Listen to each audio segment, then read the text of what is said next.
તમે ક્યારેક તો એવું નોટિસ કર્યું જ હશે કે ગરોળી છે તે દોડતી દોડતી આવે છે, પણ ક્યાંક ને ક્યાંક એ આવીને ઊભી રહી જાય છે. પણ શું તમને ક્યારે એવો સવાલ થયો કે આ ગરોળી જે દોડતી દોડતી આવે છે તે અચાનક ઊભી શા માટે રહી જાય છે? વોઇસ ઓફ ડે ડિજિટલ પર હું છું હિતેશ્રી.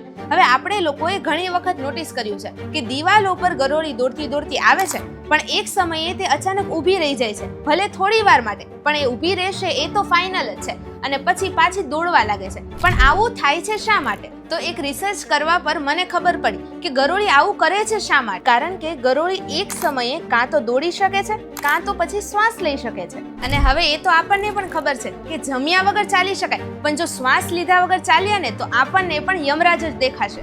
અને બસ આ જ કારણથી ગરોળી દોડતી વખતે શ્વાસ લેવા માટે ઊભી રહે છે. અને જો તે એક્શન હીરોની જેમ કોઈની સાથે ફાઇટ કરીને તેનો શિકાર બનાવે, અને જો પછી તે શિકાર છૂટી જાય ને તો પણ તેને પકડવા માટે તે ફરીથી તેનો પીછો નથી કરતી. કારણ કે યાર, મેં તમને પહેલા જ કહ્યું કે જમ્યા વગર ચાલશે, પણ શ્વાસ લીધા વગર તો ન જ ચાલે ને. તો ચાલો હવે ગરોળી વિશેની થોડીક વધારાની ઇન્ફોર્મેશન પણ સાંભળીને જ જાઓ.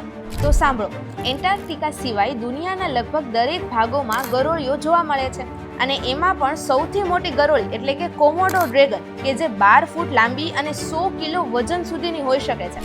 અને આ કોમોડો ડ્રેગન એ ઇન્ડોનેશિયાના જંગલોમાં જોવા મળે છે. અને જો તેના આયુષ્યની વાત કરું તો તે પ્રજાતિ મુજબ 1 થી લઈને 30 વર્ષ સુધી એમ અલગ અલગ હોય છે.